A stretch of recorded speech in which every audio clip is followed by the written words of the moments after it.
Hello and most welcome. तो हम लोग पोरीफेरा की स्टडी कर रहे हैं। आइए आज हम लोग स्केलेटन एंड स्पंजेस की बात करते हैं। चलिए शुरू करते हैं।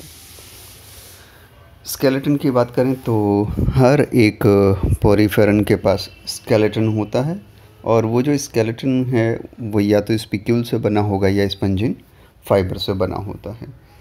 सो almost all the sponges are provided with a skeleton found embedded in mesenchyme. This may consist of separate spicules or interlacking spongin fiber, और सॉरी ये इंटरलैकिंग की जगह इंटरलॉकिंग कह सकते हैं, जो इंटरलॉक करते हैं एक दूसरे को, और बोथ दोनों ही हो सकते हैं। Skeleton supports and protects soft body parts and also serves as the basis of classification of sponges. तो स्पंजेस के क्लासिफिकेशन में बहुत बड़ा रोल प्ले करते हैं इनके जो स्केलेटन होते हैं। एग्जैक्टली चलिए आगे बढ़ते हैं। दो बेसिक स्ट्रक्चर्स पाए जाते हैं स्पंजेस में, जो इसके स्केलेटन को रिप्रेजेंट करते हैं। जो पहला होता है वो है स्पिक्यूल्स। अलग अलग डिज़ाइन पैटर्न के स्पिक्यूल्स होते हैं, वो कैल्शियम कार्बोनेट के हो सकते हैं, सिलिकॉन के हो सकते हैं। और दूसरा है स्पंजिन फाइबर, जो कि एक तरह का प्रोटीन है। सो स्पिक्यूल्स से स्टार्ट करते हैं। Spicules are crystalline structures consist of spines और rays that radiate from one point. ठीक है। These are secreted by special mesenchymal amoebocytes. Amoebocyte में ही मॉडिफिकेशन हो जाता है और ये कन्वर्ट हो जाते हैं किसमें? स्क्लेरोब्लास्ट में। So is it clear? Okay, good. All kind of spicules have a core organic material. Organic material के ऊपर कैल्शियम कार्बोनेट या कोलाइडल सिलिका का डिपोजिशन शुरू होता है और स्पिक्यूल बनना शुरू हो जाता है। So all kind of spicules have core of organic material around which is deposited either calcium carbonate, जिसको कैल्साइट कहेंगे, और कोलाइडल सिलिका, जिसको सिलिकॉन कहेंगे यहाँ पे। Accordingly the spicules are of two types. अब इसके बेस पे ये दो तरह के हो सकते हैं स्पिक्यूल्स। पहला कैलकेरस और दूसरा सिलिसिस। कैलकेरस क्या होगा? जिसमें कैल्शियम कार्बोनेट होगा, ठीक है, और ये क्लास कैलकेरी का कैरेक्टरिस्टिक फीचर बन जाता है। दूसरा सिलिसियस स्पिक्यूल्स की बात करते हैं, जो हेक्स एक्टिनिलिडा का स्पेशल कैरेक्टर बन जाता है। According to the size, the larger spicules constituting the main skeleton are known as mega scleres, ठीक है, and the smaller spicules which occur interstitially are called microscleres. आप ये टर्म्स, ये नोट्स पहले कॉपी पेन उठाइए, इसको लिख लीजिए। इसके बाद अभी फिगर आएंगे, फिगर में हम लोग समझेंगे कौन बड़ा कौन छोटा, कौन किस डिज़ाइन और पैटर्न का है।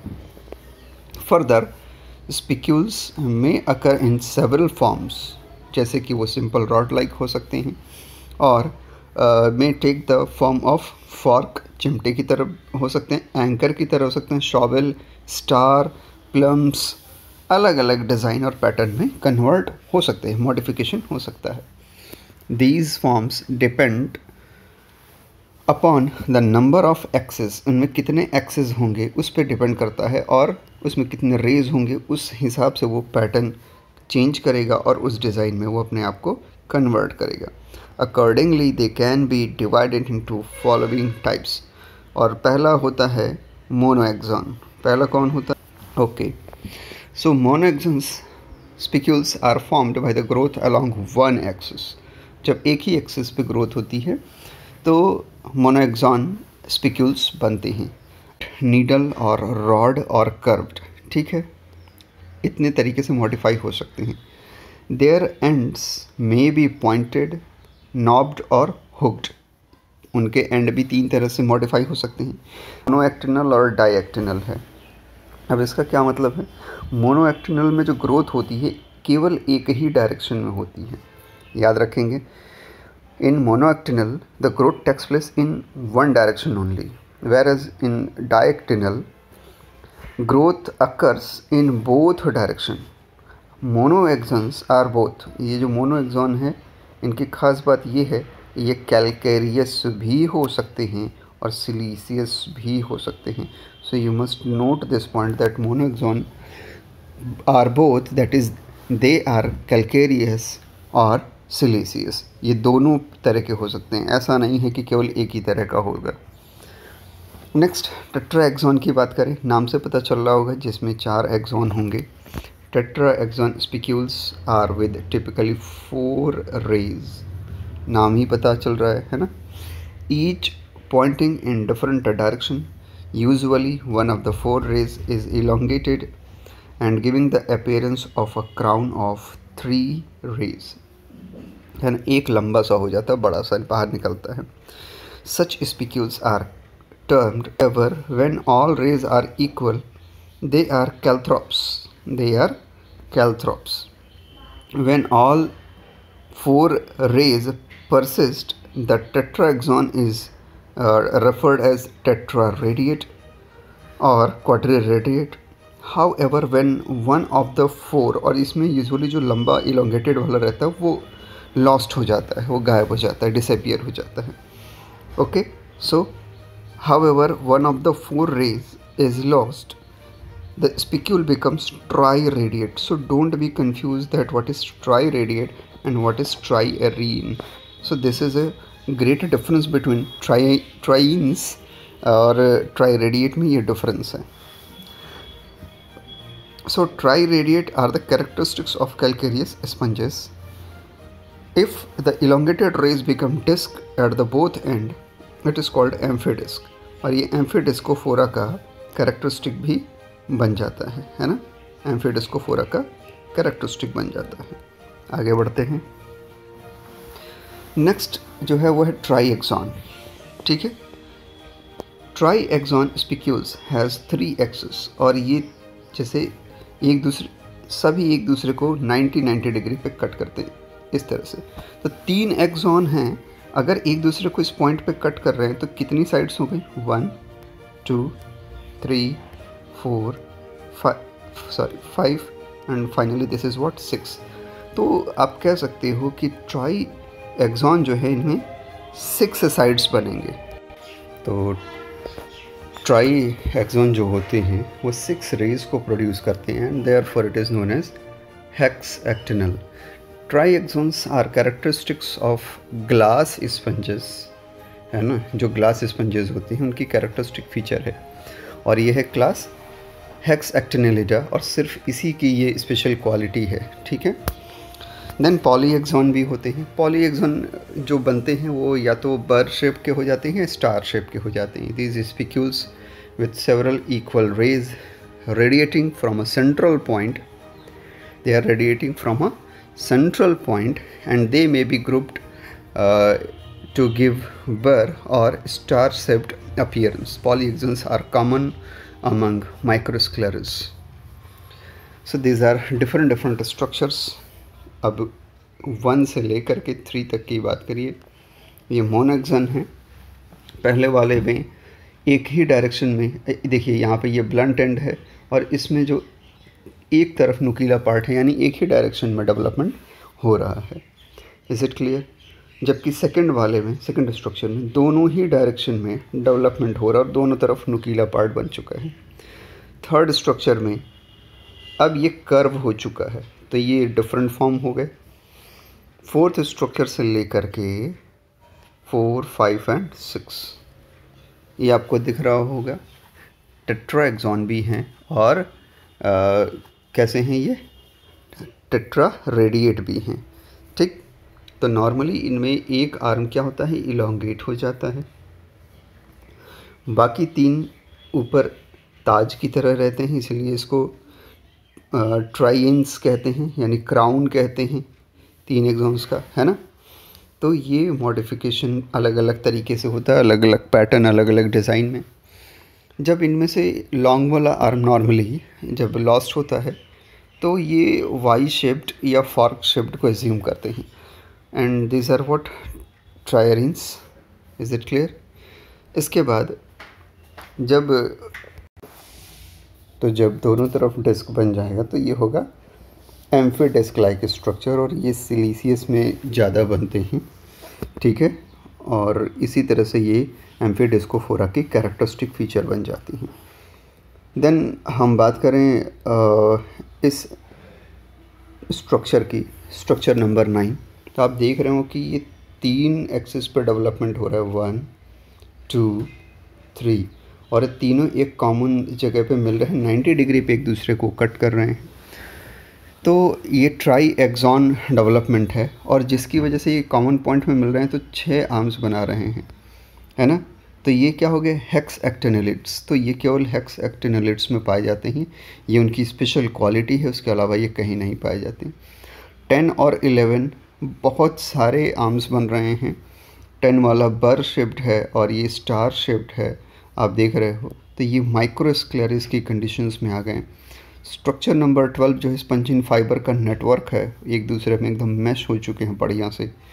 So this is what spongin structure. Development of spicules. Calcareous spicules are secreted by special cells called sclerocytes, और ये जो स्क्लेरोसाइट है ये मेसेनकाइमल स्क्लेरोब्लास्ट से बनते हैं। 2 तरह की सेल होंगी जो स्पिक्यूल को बनाएंगी, पहला तो थिकनर होगी और दूसरा फाउंडर होगी। फाउंडर जो ऐसी सेल जो बीच में लेंथ को बढ़ाएगी और थिकनर उस पर डिपोजिशन करके उसकी थिकनिंग को बढ़ाते हैं। ओके, मोनोएक्सॉन स्पिक्यूल और each ray of triradiate spicule is secreted by a group of 2 sclerocytes, जिसमें से एक थिकनर सेल की तरह एक्ट करेगा और जो दूसरा होगा वो फाउंडर सेल की तरह एक्ट करेगा। अ बाइन्यूक्लिएटेड scleroblast is believed to give rise to these cells. Formation of spicules begins as a deposition of a particle of calcium carbonate between 2 nuclei. The particle grow drawing apart first the 2 nuclei, है ना, and then the 2 sclerocytes. पहले nucleus को थोड़ा थोड़ा दूर कर देते हैं, फिर धीरे धीरे सेल उनसे सेपरेट होती चली जाती है, बीच की लेंथ बढ़ती चली जाती है। Thickener cells lays down additional layer of calcium carbonate adding to the thickness of spicules. ठीक इसी तरह का डेवलपमेंट सिलिका वाले में भी होता है, तो सिलीसियस डेवलपमेंट होता है। When spicule is fully formed both the cells wander into mesenchyme. Now यहाँ पे दिखाने की कोशिश की है कि कैसे डेवलपमेंट हो रहा है। पहला जो ए वाला सेक्शन आप देख रहे हो ये मोनोएक्सॉन टाइप के हैं, और बाकी यहाँ पे आपको तो टेट्राएक्सॉन और हेक्स वाले कंडीशंस दिख रही होंगी। सबसे पहले ये जो ग्रुप ऑफ न्यूक्लियाई हैं आप देख रहे हो, ये 2 न्यूक्लियाई हैं। इन दोनों न्यूक्लियाई में से एक फाउंडर न्यूक्लियाई की तरह बिहेव करेगा, फाउंडर सेल बनेगा, और दूसरा थिकनर सेल और थिकनर न्यूक्लियाई की तरह बिहेव करना शुरू कर देंगे। इनके बीच में ऑर्गेनिक मटेरियल है जिसके ऊपर कैल्शियम कार्बोनेट डिपॉजिट होना शुरू होगा और स्पिक्यूल्स का फॉर्मेशन शुरू हो जाएगा। फर्दर ये डेवलप होते चले जाएंगे, न्यूक्लियाई एक दूसरे से दूर होते चले जाएंगे, और फाइनली ये देखिए इलोंगेटेड पोजीशन में आ गया 3rd वाला। एंड एट मैच्योरिटी अपना जो बना हुआ स्पिक्यूल है वो अलग हो जाएगा और सेल्स डिफरेंशिएट होकर अलग हो जाएंगे, इनसे निकल के बाहर हो जाएंगे। इस तरह से स्पिक्यूल का फॉर्मेशन हो गया।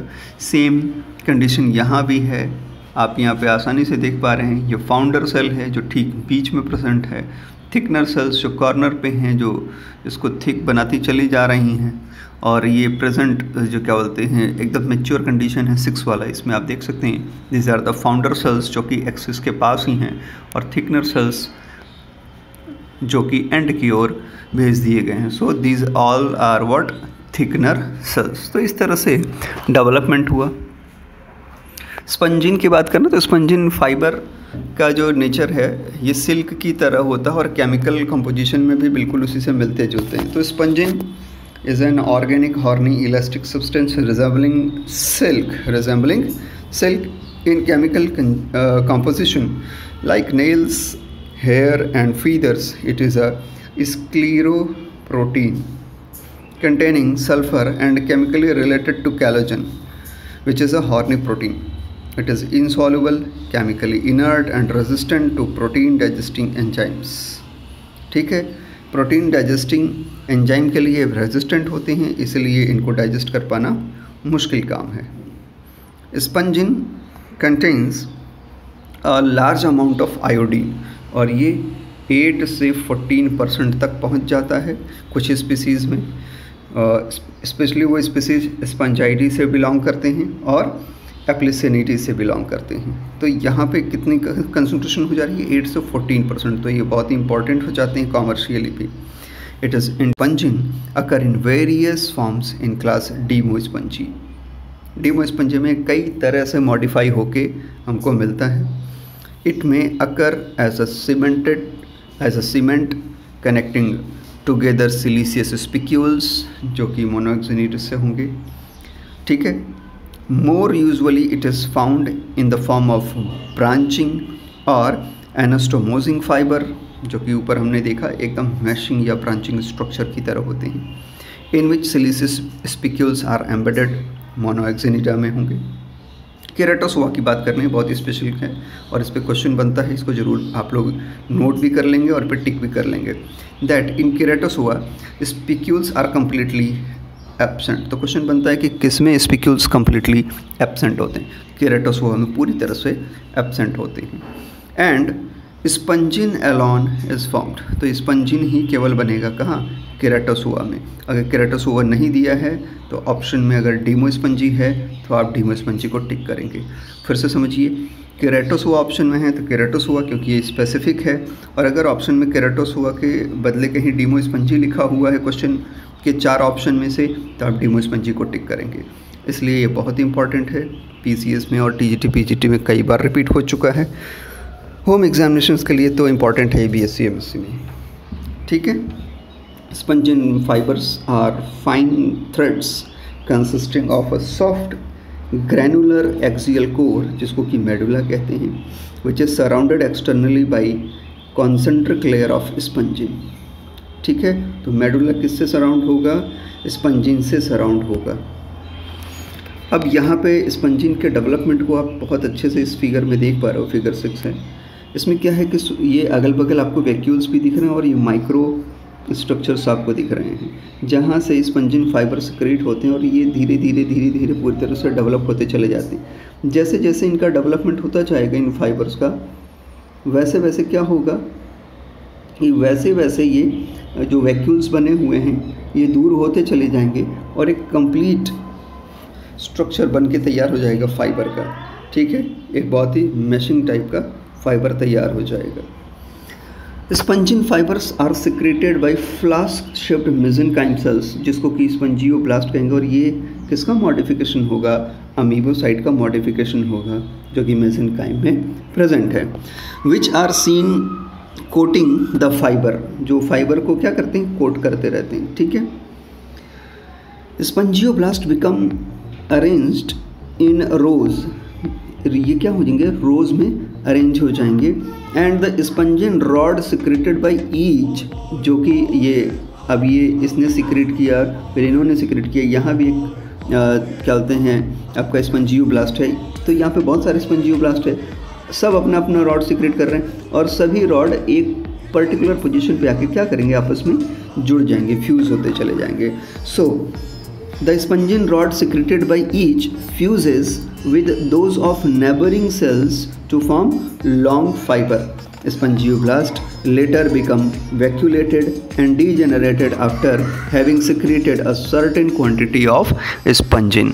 तो इस तरह से स्पंजिन का फॉर्मेशन होता है. तो यहाँ पे डेवलपमेंट और डिफरेंट टाइप्स ऑफ क्या बोलते हैं स्पंजेस के अंदर जो स्केलेटन पाए जाते हैं उसकी स्टोरी ख़त्म होती है. आपको कहीं पे कोई भी दिक्कत हो तो आप प्लीज़ बिना झिझक मुझसे पूछिए. And thank you very much.